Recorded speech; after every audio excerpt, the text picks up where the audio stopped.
Kuringana na kiama kia onjoria irabu, bururi wa Kenya uri na irabu makiria ma 52,000 na kumana na murimu wa COVID-19 makiria ma onjoria na aruti wira ao aria makoragwo biashara-ini ino matigitwo magitara hadhara kumana na irabu kuhingwo.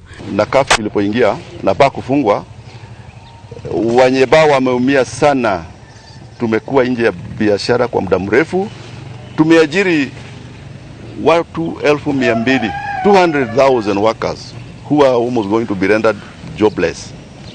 We have 52,000 bars in the country which are currently not operating, with the exception of the restaurants. Murugamiriri wa irabu kaunti-ini ya Narok Joseph Kamau augite ni makoretwo makirumira maatho ngurani maria magathikitwo na koguo ni hari bata wa thirikari kumetikiria kuhingura biashara ciao niguo hathara iria makoretwo magitarethire. Tushapewa certificate, watu wananaishwa, watu wanapimwa temperature na kila kitu inaendelea vizuri.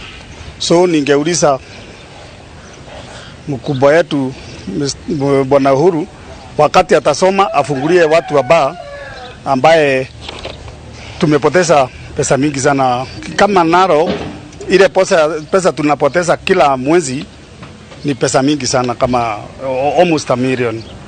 Onjoria ya oho ni marateta ni undu wa itua ria thirikari ria kuongerera igoti ria njohi muthemba wa keg amu ikinya riri riahota gucungira unyi wa njohi cia ibango cokererie. Na hakika kwamba ikiwa hiyo bei ya keg ilipandwa itaendelea namna hiyo, kutakuwa na upungufu wa wanywaji na hata ile kodi pia hata kwa serikali itapungua.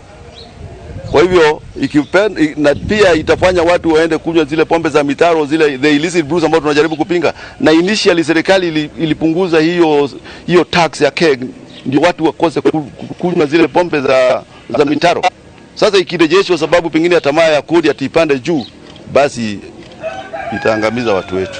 Onjoria maugite kuhingurwo kwa irabu gukorwo kiguna andu aingi kuma kuri ene irabu magana maruti wira o hamwe na thirikari amu igoti riria riumana na irabu rikorwo riri iguru. Ngiribotera Inooro TV, njitagwo Kate Muthoni.